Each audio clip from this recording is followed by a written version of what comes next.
2017, we're again back, and I'm sitting beside Idan, right? You are a professional designer, and you're here at TADHack, and I'm just very curious what your motivation is to contribute to this project.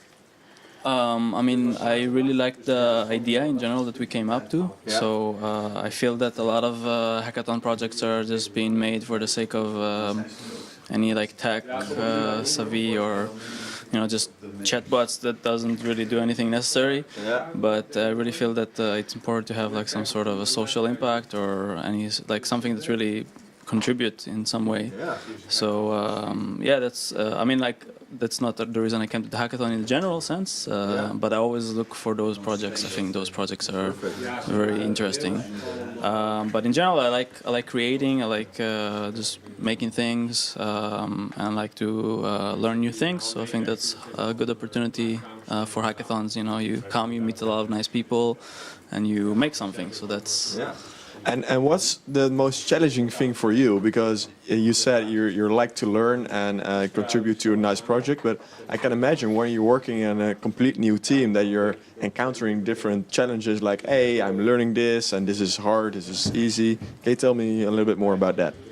As a designer, it's a bit different than being a developer in a hackathon. I would say the main challenge is always the developers and like kind of communicate on the same level, because developers usually come at the end of the chain and we like as UX always come in the beginning. So it's always like this gap you have to kind of fill when you make a concept in 24 hours. So you always have to kind of do a little bit of that and a little bit of that. The thing I learned the most is teamwork. That's like the thing that really gets a lot from it.